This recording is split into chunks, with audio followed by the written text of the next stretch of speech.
Shadow news bulletin ముందుగా headlines చూద్దాం. నుండి ప్రత్యేక విమానంలో తిరుపతికి చేరిన చంద్రబాబు రేణిగుంట విమానాశ్రయానికి చేరుకున్న చంద్రబాబుకు ఘన స్వాగతం. ప్రజల నుంచి ఫిర్యాదులు స్వీకరించిన ముఖ్యమంత్రి.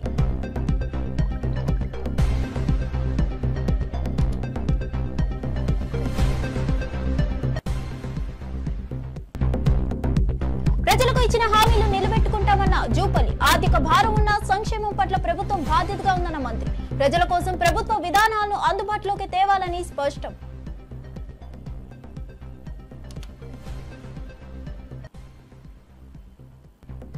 ఈటల ఇంట్లో బండి వ్యాఖ్యలపై సీరియస్ చర్చ. బండి సంజయ్ వ్యాఖ్యలపై ఈటల ఇంట్లో బీజేపీ భేటీ. పార్టీ భవిష్యత్ దిశగా కీలక నిర్ణయాలు తీసుకునే సూచనలు.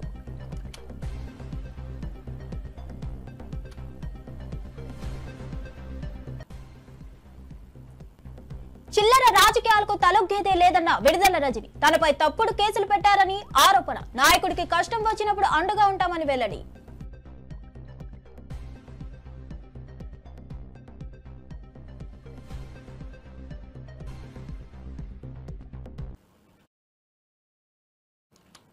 ఇక వార్త వివరాల్లోకి వెళ్తే, తిరుపతి జిల్లా పర్యటన కోసం ముఖ్యమంత్రి నారా చంద్రబాబు నాయుడు విజయవాడ నుండి ప్రత్యేక విమానంలో రేణిగుంట అంతర్జాతీయ విమానాశ్రయానికి చేరుకున్నారు. ఆయన రాక సందర్భంగా అక్కడి టీడీపీ నాయకులు, కార్యకర్తలు, ప్రజలు ఘన స్వాగతం పలికారు. విమానాశ్రయ ప్రాంగణంలో ఆయన ప్రజల వద్ద నుండి పలు అర్జీలు స్వీకరించారు. ప్రజల సమస్యలు తెలుసుకుంటూ వారి పరిష్కారానికి తగు చర్యలు తీసుకోవాలని హామీ ఇచ్చారు. చంద్రబాబు పర్యటన స్థానిక ప్రజల్లో ఆసక్తిని కలిగించింది.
ఆర్థిక భారం ఉన్న ఇచ్చిన హామీలను నెరవేర్చడంలో ప్రభుత్వం తటస్థంగా ఉందని శ్రీ జూపల్లి కృష్ణారావు గారు పేర్కొన్నారు. పర్యాటక మరియు ఎక్సైజ్ శాఖ మంత్రి వర్యులుగా ఆయన తన అంకిత భావాన్ని ప్రదర్శించారు. ప్రభుత్వ విధానాలు ప్రజలకు అందుబాటులో ఉండేలా చర్యలు తీసుకుంటున్నామన్నారు. ప్రజలకు ఇచ్చిన హామీలను వ్యతిరేక ఆర్థిక పరిస్థితుల్లో కూడా నెరవేర్చడమే ప్రభుత్వ లక్ష్యమని చెప్పారు. వరంగల్లో కేసీఆర్ బీఆర్ఎస్ పార్టీ మీటింగ్ పెట్టి ఈ 1.5 సంవత్సరాల కాంగ్రెస్ పరిపాలన చూస్తూ ఉంటే దుఃఖం వస్తుందని మాట్లాడిండు. నేను ఈ వేదిక ద్వారా కేసీఆర్ను ప్రశ్నిస్తా ఉన్నా, ఎందుకు దుఃఖం వస్తుంది కేసీఆర్ గారు? ఆనాడు మీరు ముఖ్యమంత్రి పదవి చేపట్టినాడు ఈ రాష్ట్రాన్ని 64 సంవత్సరాల పాటు 22 మంది ముఖ్యమంత్రి పరిపాలించారు కాంగ్రెసు. అందులో ఎన్టీ రామారావు గారు, చంద్రబాబు నాయుడు గారు. అంటే 65 సంవత్సరాలు 22 మంది ముఖ్యమంత్రి పరిపాలన చేస్తే ఈ రాష్ట్రం పైన ఉన్న అప్పు 75,000 కోట్ల రూపాయలు. ఈ 75,000 కోట్ల రూపాయల అప్పుకు మీరెట్లయితే మహిళలు కానీ రైతులను బ్యాంకులు అప్పు తెచ్చుకుంటారో ప్రభుత్వం కూడా బ్యాంకుల ద్వారా, ప్రపంచ బ్యాంకు ద్వారా, రిజర్వ్ బ్యాంకు ద్వారా అప్పు తెచ్చుకుంటుంది. ఆనాడు తెచ్చుకున్న అప్పుకు కేవలం 10 పైసల వడ్డీ, అంటే రూపాయి కంటే తక్కువ మితి చొప్పున సంవత్సరానికి 6,500 కోట్ల రూపాయలు ఆనాటి ప్రభుత్వం వడ్డీ చెల్లిస్తూ ఉండే, కంతులు కడతా ఉంది. కానీ ఈనాడు రేవంత్ రెడ్డి గారు ముఖ్యమంత్రి అయిన తర్వాత ఈ 18 మాసాల కాలంలో కేసీఆర్ 10 సంవత్సరాల పాలనలో 75,000 కోట్ల అప్పు పోయి 8 లక్షల కోట్ల అప్పు అయింది. 8 లక్షల కోట్లు అంటే 10 అంతలు అప్పు చేసినావు. సంవత్సరానికి 6,500 కోట్లు పోయి ఇలా నెలకు నెలకు 6,500 కోట్ల రూపాయల వడ్డీ కట్టాల్సి వస్తూ ఉంది ఈ ప్రభుత్వము. కట్టింది కూడా సుమారుగా 1,20,000 కోట్ల రూపాయలు ఈ 16 మాసాల కాలంలో. అంటే ఇంత ఆర్థిక దుర్భర పరిస్థితి ఉన్నా కూడా ఈనాడు ఇన్ని కార్యక్రమాలు చేస్తూ ఉంటే ఏమంటాడు కేసీఆర్? ఎక్కడ పోయింది మీ బంగారం, తులం బంగారం అని మాట్లాడతాడు. ఎక్కడ పోయింది 2,500 రూపాయల పెన్షన్ మాట్లాడతాడు. ఈ ప్రభుత్వం వచ్చి కేవలం 16 మాసాలు 17 మాసాలు అయింది. మరి ఆలస్యం కావడానికి కారణం ఎవరు? కేసీఆర్ కాదా? బీఆర్ఎస్ పార్టీ కాదా? బీఆర్ఎస్ పార్టీ నాయకులు కాదా? మళ్ళీ తగుదల మాట మళ్ళీ వాళ్ళే గొంతు దించుకొని మాట్లాడుతూ ఉంటారు. ఈటెల రాజేందర్ ఇంట్లో బండి సంజయ్ వ్యాఖ్యలపై కీలక సమావేశం జరిగింది. హుజూరాబాద్ మాజీ BJP assembly convener Gautam Reddy మరియు ఇతర బీజేపీ నేతలు ఈటెల ఇంటింటికి చేరుకున్నారు. ఈ సమావేశం రాజకీయ వర్గాల్లో చర్చనీయాంశంగా మారింది. బండి సంజయ్ చేసిన వ్యాఖ్యలపై వివరణ అందించడమే ఈ భేటీ ముఖ్య ప్రయోజనం. ఈటెల రాజేందర్ నేతృత్వంలో జరిగిన ఈ చర్చను బీజేపీ నేతలు సీరియస్ గా తీసుకుని పార్టీ భవిష్యత్తు దిశగా పలు నిర్ణయాలు తీసుకునే అవకాశం ఉన్నట్లు సమాచారం.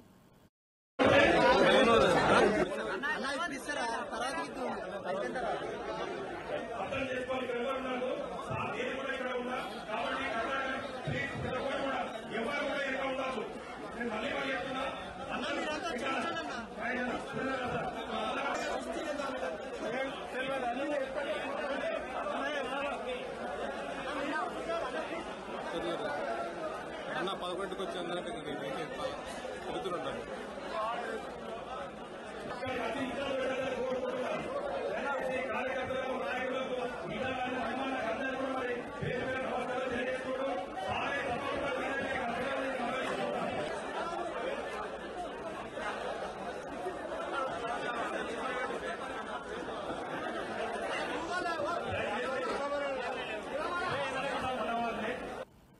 మాజీ మంత్రి చిలుకలూరిపేట నియోజకవర్గ సమన్వయకర్త విడుదల రజని రాజకీయంగా తనను ఎదుర్కోలేక తప్పుడు కేసులు పెట్టారని ఆరోపించారు. అయినా కార్యకర్తల్ని వదిలేసి వెళ్లే వ్యక్తి కాదని స్పష్టం చేశారు. ఆమె పదవులు అనుభవించి పార్టీ ఓడిపోయాక పారిపోయే వ్యక్తులుగా తాముండబోమన్నారు.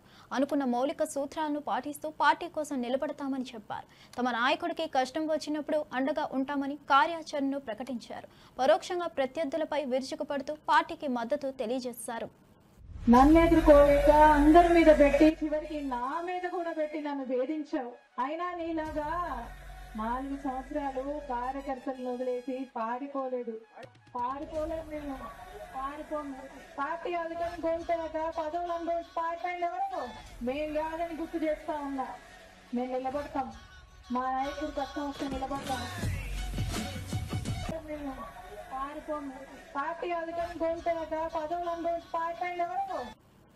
ఆర్కే రోజాపై నగరి టీడీపీ ఎమ్మెల్యే భానుప్రకాష్ చేసిన వ్యాఖ్యలు పెద్ద దుమారాన్ని రేపాయి. 3 సార్లు ఎమ్మెల్యేగా ఒకసారి మంత్రిగా సేవలందించిన ఆర్కే రోజాపై ఇలాంటి వ్యాఖ్యలు చేయడాన్ని తీవ్రంగా ఖండించారు. వైఎస్ఆర్సీపీ మహిళా నేతపై ఇలాంటి విమర్శలు చేస్తే టీడీపీ అధిష్టానం మెచ్చుకోవచ్చు, ప్రజల నుండి వ్యతిరేకత కలుగుతుందని వైఎస్ఆర్సీపీ నేతలు హెచ్చరిస్తున్నారు.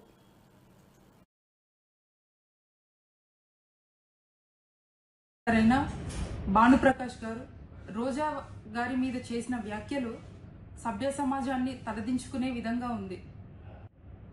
సంస్కృతి సంప్రదాయాల్ని భ్రష్టు పట్టించే విధంగా ఒక మహిళ మీద ఇట్లాంటి వ్యాఖ్యలు చేయడం నిజంగా బాధాకరం.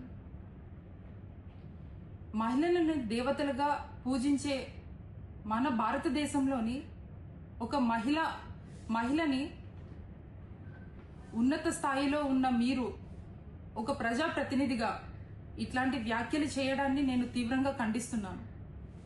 ఆర్కే రోజా గారు 100కి పైగా సినిమాలు చేసి ఎన్నో అవార్డులను తెచ్చుకొని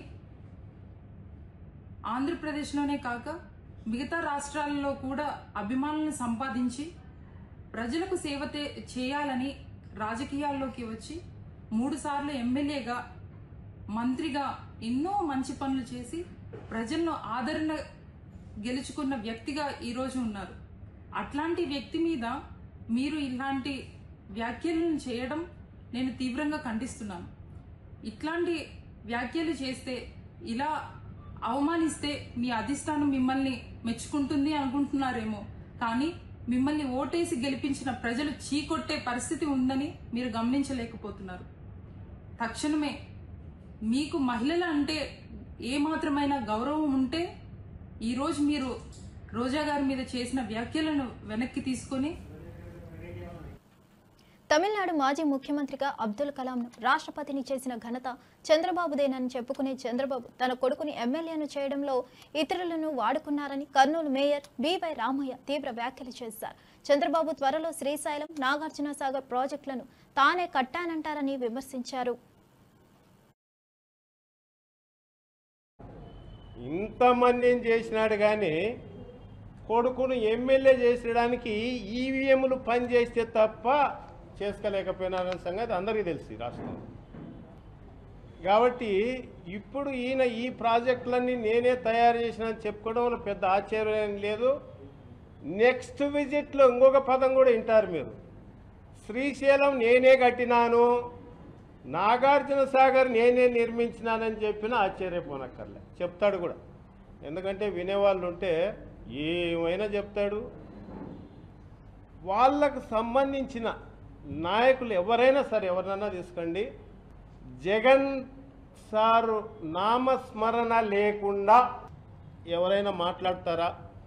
16 సంవత్సరాలు ముఖ్యమంత్రిగా చేసినటువంటి వ్యక్తి ప్రభుత్వం వచ్చి 14 నెలలు అవుతుంది. వాళ్ళ డిబేటులు చూసుకొని, వాళ్ళ స్పీచ్లు చూసుకోండి, వాళ్ళకు సంబంధించిన ఎల్లో మీడియాలో చూసుకోండి. జగన్ నామస్మరణ లేకుండా ఉండనే ఉండదు. 14 నెలలు గతంలో చేసినటువంటిది నేను ఇది చేసినాను అంటే, నేను ఇది చేసినా అంటే ఏం చెప్పుకుంటాడంటే, ఇదిగో హంద్రీనివా నేనే నిర్మించినాను, లేదంటే హైదరాబాదు సిటీని నేనే నిర్మించినాను, ఇవి చెప్తాడు తప్ప వాస్తవంలో ఆయన చేసింది ఏమన్నా ఉంది అంటే ఏమీ లేదు. అబద్ధాలు, వెన్నుపోట్లు, ఇట్లాంటివి, అంటే వెన్నుపోటు రాజకీయాలు, మోసాలు, అబద్ధాలకు బ్రాండ్ అంబాసిడర్ అనిపించుకున్నాడే తప్ప మిగతావి ఏమన్నా చేసినాడంటే ఏమీ లేదు. ఆ రోజుల్లో ఇందిరాగాంధీ గారు అనగానే బ్యాంకులు నేషనలైజేషన్, గరీబ్ హఠావో, ఖానా, మకావ్ ఇవి గుర్తుకొస్తాయి ఇందిరాగాంధీ అనగానే. ఎన్టీ రామారావు గారు అనగానే 2 రూపాయల కిలో బియ్యం, మండల వ్యవస్థ ఇవి గుర్తుకొస్తాయి. రాజశేఖర రెడ్డి గారు అనగానే ఆరోగ్యశ్రీ, జలయజ్ఞం, ఫీజు రియంబర్స్మెంట్ ఇవన్నీ గుర్తుకొస్తాయి. ఇవాళ జగన్మోహన్ రెడ్డి గారు అనగానే నవరత్నాలు, అమ్మఒడి, ఆసరా, చేయూత, ఇప్పటికీ ప్రజల్లో అవే చెప్పుకుంటున్నాం, అవే వస్తున్నాయి. నిన్ను ఇంతకాలం చేసినటువంటి చంద్రబాబు నాయుడు గురించి చెప్పుకోవడానికి ఏమన్నా ఉందా? ఒక ప్రాజెక్టు లేదు, ఒక సంక్షేమ కార్యక్రమం లేదు. ఇది చంద్రబాబు నాయుడు బ్రాండ్ అబ్బాయి ఇది చేసినాడని చెప్పుకునేటువంటి ఏమైనా ఉందా? ఏమీ ఉండదు. ఇటు అబద్ధాలు తప్ప పోయి, లేదంటే ఎవరైనా మాట్లాడితే ఈసారి పరిపాలన ఇంకా ఎంత దిగజారిపోయి ఎంత రాక్షసత్వంగా నడుస్తుందంటే. డేపల్లిలోని వైఎస్ఆర్సీపీ కేంద్ర కార్యాలయంలో మాజీ MLA Malladi Vishnu press meet నిర్వహించారు. ఈ సందర్భంగా ఆయన పార్టీ కార్యాచరణ, భవిష్యత్ ప్రణాళికలపై ప్రసంగించారు. ఆయన ప్రసంగం పార్టీ కార్యకర్తలతో ఉత్సాహాన్ని పెంచుతూ పార్టీ కీలక వ్యూహాలను వివరిస్తూ ఆకర్షణీయంగా సాగింది. మల్లాది విష్ణు చేసిన వ్యాఖ్యలు చర్చనీయాంశమవడంతో పాటు ఇతర పార్టీలను సవాల్ చేశారు. పార్టీని మరింత బలపరిచే దిశలో ఆయన చేసిన పలు సూచనలు కార్యాచరణలో పెట్టాలని సూచించారు. వైఎస్ఆర్ పార్టీలో ఎంపీలుగా పనిచేసినటువంటి, ఎమ్మెల్యేలుగా పనిచేసినటువంటి కీలకమైనటువంటి అధికారుల మీద కేసులు నమోదు చేసి కక్ష తీర్చుకునేటటువంటి ప్రయత్నం చేస్తోంది అని చెప్పని ఆంధ్రప్రదేశ్ ప్రజలకి మీ ద్వారా తెలియజేస్తా ఉన్నాం. ఎక్కడైనా సరే వేల కోట్ల రూపాయలు స్కామ్ జరిగిందని చెప్తా ఉన్నారు. 50,000 దగ్గర నుంచి ఆఖరికి 2,000 కోట్ల చిల్లర దాకా రకరకాల కథనాలు వచ్చినాయి. ఎక్కడైనా మీరు డబ్బు సీజ్ చేయడం జరిగిందా అని చెప్పి సూటిగా ప్రశ్నిస్తా ఉన్నాం. ఇప్పటి వరకు ఒక్క ఆధారమైనా దొరికిందని నిన్నగాక మొన్న కోర్టులో సంబంధిత న్యాయమూర్తి గారు ప్రశ్నించారు. మీ దగ్గర ఆధారాలు ఏమైనా ఉన్నాయా, సాక్ష్యాలు ఏమైనా ఉన్నాయని అంటే ఈ సిట్ నోరు వెళ్ళబెట్టింది. మా దగ్గర లేవు, మేము తర్వాత సబ్మిట్ చేస్తామని. అంటే ఆగమేఘాల మీద ఆంధ్రప్రదేశ్ ప్రజలకి వైఎస్ఆర్ కాంగ్రెస్ పార్టీ ఈ రకంగా చేస్తోందని ఒక కక్ష సాధింపు ధోరణితో ప్రభుత్వం వ్యవహరిస్తుంది అని చెప్పని కూడా మనం చెప్పొచ్చు. బెదిరించి భయపెట్టి ఎమ్మెల్యేల దగ్గర, ఎంపీల దగ్గర, లేకపోతే ఈ రకరకాల కీలకమైన వ్యక్తుల దగ్గర లేకపోతే ఎవరైతే కార్పొరేషన్లో ఇక రకరకాలైనటువంటి స్థానాల్లో ఉన్నటువంటి వారిని కొట్టి బెదిరించి భయపెట్టి కేసులు నమోదు చేసినటువంటి పరిస్థితి మనకి స్పష్టంగా కనబడుతోంది. ఇదంతా కూడా ఒక ప్లాన్ ప్రకారం, మాస్టర్ మైండ్ ప్రకారం ప్రభుత్వం వచ్చిన వెంటనే ఏదో కుంభకోణం జరిగిపోయింది గత ప్రభుత్వంలో అని బురద వేయడానికి, కక్ష తీర్చుకోవడానికి, రెడ్ బుక్ రాజ్యాంగాన్ని అమలు చేయడానికి ఒక మాస్టర్ మైండ్ లాగా ఇది పనిచేసి వైఎస్ఆర్ కాంగ్రెస్ పార్టీ నాయకుల మీద ఈ కేసులు పెట్టడం జరుగుతుందని చెప్పండి. ఇది జనరల్గా ఈరోజు మనం చూస్తే చంద్రబాబు నాయుడు గారి ప్రభుత్వం, చంద్రబాబు నాయుడు గారి బ్యాక్గ్రౌండ్ కానీ ఆయన యొక్క ఇది కానీ చూస్తే ఈ కక్ష కానీ, కుట్రలు కానీ, కుతంత్రాలు కానీ ఇవన్నీ కూడా ముందు నుంచి కూడా ఇతర రాజకీయ పార్టీల మీద, ఆఖరికి తెలుగుదేశం స్థాపించినటువంటి ఎన్టీ రామారావు గారి మీద కూడా కుట్రలు కుతంత్రాలతో ఏ రకంగా గతంలో చేసామో మనం చూసాం. ఇది ఈ ప్రభుత్వానికి, ఈ ప్రభుత్వంలో ఉన్నటువంటి పెద్దలకి ఇది మామూలైనటువంటి విషయమే. వైఎస్ఆర్ కాంగ్రెస్ పార్టీని అణగదొక్కాలని చెప్పని, వైఎస్ఆర్ కాంగ్రెస్ పార్టీని లేకుండా చేయాలని, ప్రజల పక్షాన్ని నిలబడకుండా చేయాలనేదే ఈ కుట్రకోణం, కక్ష అని చెప్పని. అన్నిటికంటే ముఖ్యమైనటువంటి విషయం ఏంటంటే ఈరోజు ముఖ్యమంత్రి గారు చంద్రబాబు నాయుడు గారు కానీ, వాళ్ళ అనుచరులు కానీ, వాళ్ళ సంబంధించినటువంటి వాళ్ళు 14-19 మధ్యలో వాళ్ళ మీద నమోదైనటువంటి కేసులు 7 కేసులు ఉన్నాయి. మద్యం కుంభకోణానికి సంబంధించిన కేసు కూడా ఉంది వాళ్ళ మీద. ఈ కేసులన్నింటినీ అధికారంలోకి వచ్చిన తర్వాత నిర్వీర్యం చేసుకునేటటువంటి ప్రయత్నం చేస్తున్నారు. వాళ్ళు దాని నుంచి తప్పించుకునేటటువంటి ప్రయత్నం చేస్తున్నారు. ఏకంగా 2014-19 మధ్యలో అయితే లిక్కర్ కుంభకోణం జరిగి కూడా నమోదై ఉంది. ఇది వాస్తవం కాదా? ఆంధ్రప్రదేశ్ ప్రజలకు తెలియదా ఏం జరిగిందో? ఇలాంటి సందర్భంలో మళ్ళీ వైఎస్ఆర్ కాంగ్రెస్ పార్టీ మీద లిక్కర్ కుంభకోణం అని చెప్పని తీసుకొచ్చి ఈరోజు చూసాం మనం. ఇప్పుడే నేను అక్కడి నుంచి వస్తా ఉన్నాను. విజయవాడ పోలీస్ సిట్ ఆఫీస్ దగ్గర పోలీసులు ఎంతమందిని అధికార దుర్వినియోగం జరుగుతుందో. ఈరోజు వాలంటీర్గా సిట్ దగ్గరికి వెళ్ళాలి అని చెప్పని మిథున్ రెడ్డి గారు అనుకుంటే చుట్టూ ఒక యుద్ధ వాతావరణంలో ఎయిర్పోర్ట్ నుంచి వస్తుంటే అందరినీ కూడా రావర్పాడు రింగ్ దగ్గర ఆపేయటం, వచ్చినటువంటి వ్యక్తుల్ని కలవనీయకుండా పోలీసులు బారికేళ్లు పెట్టడం, 100 మంది పోలీసుల్ని తీసుకొచ్చి భయభ్రాంతులకు గురి చేసి ఒక యుద్ధ వాతావరణాన్ని ఆ ప్రాంతంలో విద్య, వైద్యంలో మార్పులు అవసరమని 10 ఏళ్లు భ్రమలు కల్పించారని శ్రీ వాకిటి శ్రీహరి గారు అన్నారు. పశు సంవర్ధక, పాడి పారిశ్రామికాభివృద్ధి, క్రీడలు, యువజన సర్వీసులు మంత్రివర్యులు అయిన ఆయన మెరుగైన విద్య, వైద్యానికి సర్కార్ చేస్తున్న కృషిని వివరించారు. సర్కార్ విద్య, వైద్య రంగాలను అభివృద్ధి చేయడానికి ప్రత్యేక విధానాలను రూపొందించిందని చెప్పారు. నియామకాలని మనకు భూతద్దం చూపించి 10 సంవత్సరాలు అధికారంలో ఉండి ఏ ఒక్క పనిని కూడా, ఏ ఒక్క ప్రాజెక్టు కూడా, ఏ ఒక్క కొత్త ఆలోచన బీదల పట్ల చేయకుండా వాళ్ళ నాడిని గ్రహించి అధికారం ఎట్లా రావాలని ప్రయత్నం ఆనాడు చేస్తే, ఈనాడు ఏ కార్యక్రమం తీసుకున్నా కూడా పేదోడి వద్దకు చేరాలి అని చెప్పే ఆలోచనతో మన అధినాయకుడు రాహుల్ గాంధీ గారి ఆలోచన ఓ గొప్ప ఆలోచన. ఏం ఆలోచన? ఇంకా ఈ దేశంలో వెనుకబడ్డ జాతులలో పార్లమెంట్ కానీ, అసెంబ్లీ కడప దొక్కని వెనుకబడ్డ జాతులు ఎన్నో ఉన్నాయి. వాళ్ళు ఎంతమందో లెక్కించి వాళ్ళకు కూడా ఆ లెక్క ప్రకారంగా విద్యా ఉద్యోగాల్లో, రాజకీయాలలో అవకాశం కల్పించాలనేటువంటి इस देश में जिनकी जितनी आबादी है उनको उतना हिस्सेदारी मिलना चाहिए. అంటే ఈ దేశంలో మీరెంత ఉన్నారో లెక్క కట్టి మీకు అన్నిట్లో అధికారం ఇవ్వాలనేటువంటి రాహుల్ గాంధీ గారి ఆలోచన ఈ తెలంగాణ రాష్ట్రంలో. మాజీ మంత్రి రోజాపై ప్రస్తుత నగరి ఎమ్మెల్యే గాలి భానుప్రకాష్ చేసిన వ్యాఖ్యలను తీవ్రంగా ఖండిస్తున్నామని సరితారెడ్డి వెల్లడించారు. ఆమె ఒకటే డిమాండ్ చేస్తున్నారు. గాలి భానుప్రకాష్ తక్షణమే రోజాకి క్షమాపణ చెప్పాలని. ఈ వ్యాఖ్యలు నగరిలో రాజకీయ వాతావరణాన్ని మరింత ఉత్కంఠభరితంగా మార్చాయి. మాజీ ఏఎంసీ చైర్మన్ గా సరితారెడ్డి చేసిన ఈ ప్రకటన రాజకీయ వర్గాల్లో సంచలనంగా మారాయి. వ్యాఖ్యలు నేను తీవ్రంగా ఖండిస్తున్నాను. ఆయన మాట్లాడిన మాటలు ర్యాంపుకి ఎక్కువ హీరోయిన్కి తక్కువ, 2000 ఇస్తే ఏ పనైనా చేస్తుంది అనే మాటలు మాట్లాడాడు. నేను ఒకటే అంటే మీకు మహిళలంటే అంత చిన్న చూపుగా ఉందా? నేను ఒకటే అడుగుతున్నాను, మీ కుటుంబ సభ్యులు ఎవరైనా వాళ్ళపై ఇట్లాంటి మాటలు మాట్లాడితే మీకు ఎంత బాధ కలుగుతుందో అందరికీ అంతే బాధ కలుగుతుంది. మొన్నటికి మొన్న గుడివాడలో కృష్ణా జిల్లా జడ్పీ చైర్పర్సన్ అటువంటి ఉప్పాల హారిక గారిపై టీడీపీ గుండాలు దాడి చేసి ఆమెను ఎన్నో రకాలుగా మాటలన్నీ బాధ పెట్టారు. వారిపై ఇంతవరకు యాక్షన్ తీసుకోలేదు. పదవిలో ఉన్న ఆమెకే న్యాయం చేయకపోతే ఈ కూటమి ప్రభుత్వం ఇంకా సామాన్య మహిళలకు ఇంకేం న్యాయం చేస్తుంది ఈ కూటమి ప్రభుత్వం? అంతేకాకుండా నేను ఒకటే డిమాండ్ చేస్తున్నాను, తక్షణమే భానుప్రకాష్ గారు రోజా గారికి క్షమాపణ చెప్పాలని కోరుకుంటున్నాను. మాజీ మంత్రి అయిన రోజా గారిపై నగరి ఎమ్మెల్యే భానుప్రకాష్ గారు చేసిన వ్యాఖ్యలు నేను తీవ్రంగా ఖండిస్తున్నాను. ఆయన మాట్లాడిన మాటలు ర్యాంపుకి ఎక్కువ హీరోయిన్కి తక్కువ, 2000 ఇస్తే ఏ పనైనా చేస్తుంది అనే మాటలు మాట్లాడాడు. నేను ఒకటే అంటే మీకు మహిళలంటే అంత చిన్న చూపుగా ఉందా?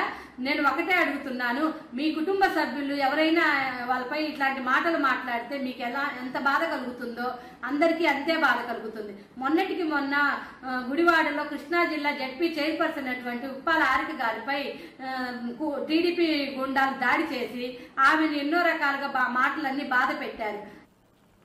కేంద్ర రైల్వే శాఖ మంత్రి అశ్విని వైష్ణవ్, కేంద్ర మంత్రి కిషన్ రెడ్డి రైల్లో ప్రయాణించారు. కందిలో జరిగిన ఐఐటీహెచ్ స్నాతకోత్సవానికి హాజరైన ఈ ప్రముఖులు శంకర్పల్లి రైల్వే స్టేషన్లో రైలెక్కి హైదరాబాద్ నగరానికి బయలుదేరారు. వారి వెంట బీజేపీ తెలంగాణ అధ్యక్షుడు రామచంద్రరావు, చేవెళ్ల ఎంపీ విశ్వేశ్వర్ రెడ్డి, ఎమ్మెల్యే పైడి రాకేష్ రెడ్డి కూడా ఉన్నారు. ఈ ప్రయాణం రాజకీయ వర్గాల్లో చర్చనీయాంశంగా మారింది. ప్రముఖులు రైలు ప్రయాణం ప్రత్యేక ఆకర్షణగా నిలిచింది.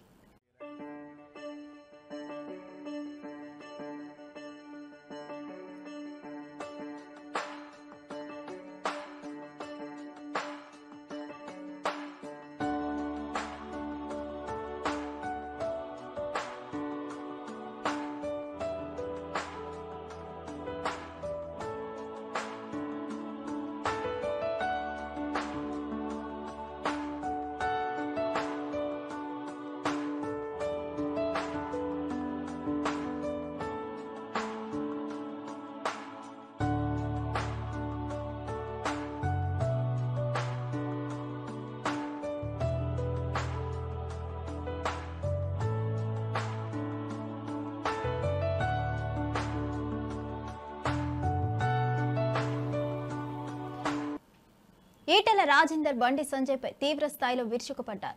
నేను శత్రువుతో నేరుగా పోరాటం చేస్తా, కడుపులో కత్తులు పెట్టుకుని కౌగులించుకోను అని ఆయన స్పష్టం చేశారు. ఈటెల రాజేందర్ చేసిన ఈ వ్యాఖ్యలు రాజకీయ వర్గాల్లో సంచలనంగా మారాయి. బండి సంజయ్పై ఆయన ఆగ్రహం వ్యక్తం చేస్తూ తమ వైఖరి స్పష్టంగా తెలియజేశారు. ఈ వ్యాఖ్యలు రాజకీయ వాతావరణాన్ని మరింత ఉత్కంఠభరితంగా మార్చాయి. ఈటెల రాజేందర్ ప్రతిష్టంభనతో తన ప్రత్యర్థులపై తీవ్ర విమర్శలు చేశారు. ఇచ్చే అడ్డ ఇలా శామిల్పేట అడ్డ, దాన్ని పట్టుకొని వాడు సైకోనా, శాడిస్టా, వాడు మనిషా, పశువా, వాడు ఏ పార్టీలో ఉన్నాడు, వాడు ఎవరి అండతో ఆ ధైర్యం చేస్తున్నాడు, వాడిని ఎంచుకోవాలి. కానీ బీ కేర్ఫుల్ కొడుక, బీ కేర్ఫుల్. మేము శత్రువుతో కొట్లాడతాం, కానీ కడుపుల కత్తులు పెట్టుకొని కావలించుకునే సంస్కృతి మా రక్తం లేదు కొడుక, నా రక్తం లేదు. ఇవాళ మీరు ఎవడెవడు సోషల్ మీడియాలో పెడుతున్నారో, ఏమేమి రెచ్చగొడుతున్నారో, ఏమేమి చేస్తున్నారో మొత్తం పైకి పంపించే ప్రయత్నం చేస్తా. నేను అనుకుంటున్నా సంస్కారం ఉందని, సభ్యత ఉందని ఇట్లాంటి వాటిని అరికడతానని చెప్పి భావిస్తున్నా. అరికట్టకపోతే నష్టపోయేది ఎవరో అర్థం చేసుకోండి. మీరు నష్టం మాకు కాదు, మాకు ఏం తక్కువ ఉంది? అసలు మీరు ఎవరు? అసలు నీ శక్తి ఏంది, నీ యుక్తి ఏంది, నీ చరిత్ర ఏంది, మా చరిత్ర ఏందిరా? 2002లో వచ్చిన నా జిల్లాకి, 2 సార్లు నేను జిల్లా పార్టీ అధ్యక్షుడిగా పనిచేసిన, నేను 2 సార్లు జిల్లా మంత్రిగా పనిచేసిన. నేను నా అడుగు పడని గ్రామాలు లేవు కరీంనగర్ జిల్లాలో. ఉమ్మడి కరీంనగర్ జిల్లాలో నా అడుగులు పడని గ్రామాలు లేవు.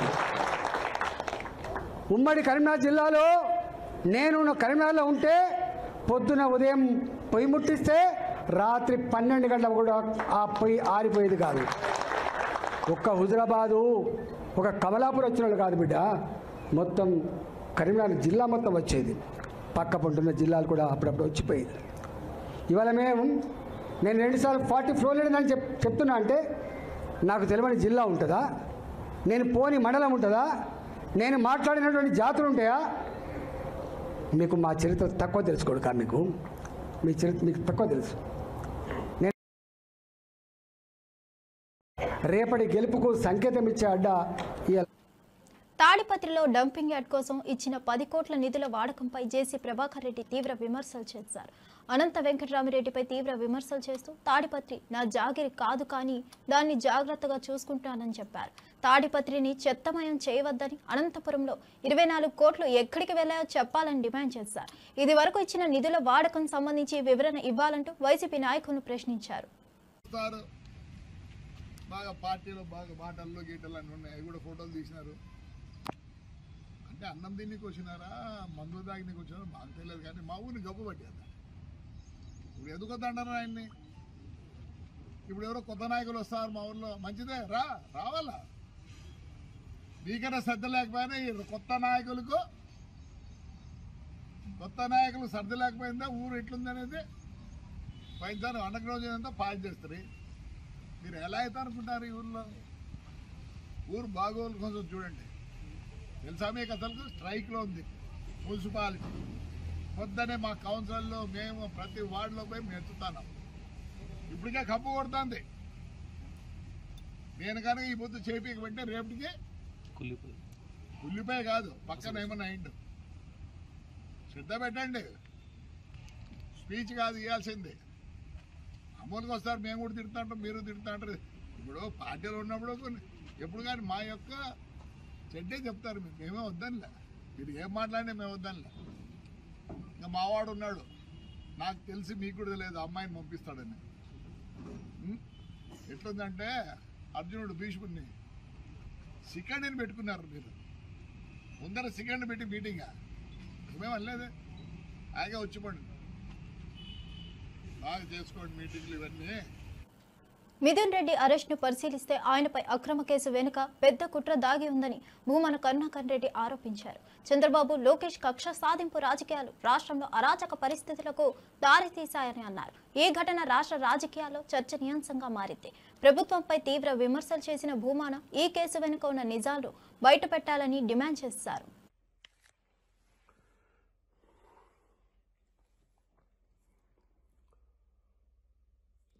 లోకేష్ గార్ల కక్ష సాధింపు రాజకీయాలు రాష్ట్రంలో అరాచకమైనటువంటి పరిస్థితుల వైపు పూర్తిగా నెట్టబడుతున్నాయి. ఈ రోజున రాజంపేట పార్లమెంటు సభ్యుడు, వైఎస్ఆర్ కాంగ్రెస్ పార్టీలో అత్యంత కీలకమైనటువంటి నేత, జగన్మోహన్ రెడ్డి గారికి ఎంతో ఆప్తుడు అయిన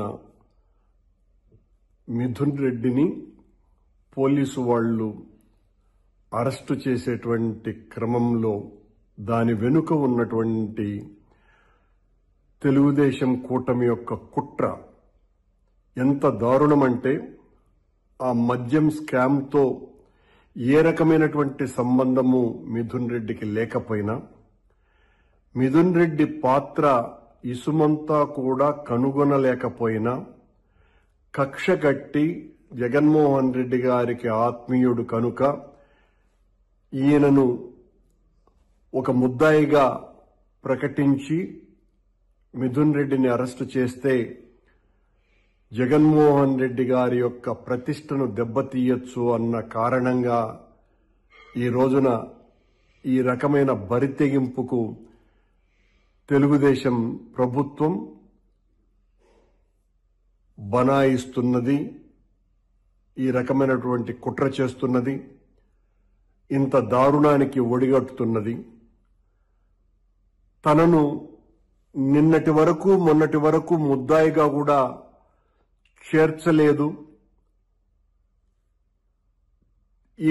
ఈ కేసు పూర్తిగా చాలా బలహీనమైనటువంటి కేసని, ఇందులో ఇప్పటి వరకు అరెస్ట్ అయినటువంటి వాళ్లకు ఇసుమంత పాత్ర కూడా లేదని, వైఎస్ఆర్ కాంగ్రెస్ పార్టీ హయాంలో ఓ మద్యం కుంభకోణం జరిగింది అని వీళ్లకు వీళ్లే ఒక పెద్ద కల్పిత కథ, ఒక ఫిక్షన్ స్టోరీని తయారు చేసి తద్వారా కొన్ని వేల కోట్ల రూపాయలు ఎన్నికల్లో ఖర్చు పెట్టడానికి ఆ డబ్బంతా వినియోగించారు అనే ఒక కారణం చూపుతూ ఎక్కడ ఇంతవరకు డబ్బులు దొరకకపోయినా ఆ డబ్బు ఒకవేళ దొరికిన డబ్బులన్నీ కూడా మద్యానికి సంబంధించినటువంటి డబ్బులని ఎవరివో దొరికితే దానికి అంటగట్టి ఈ కేసును చాలా బలంగా తయారు చేసి వీళ్ళ మరిన్ని అప్డేట్స్ కోసం చూస్తూనే ఉండండి షాడో న్యూస్.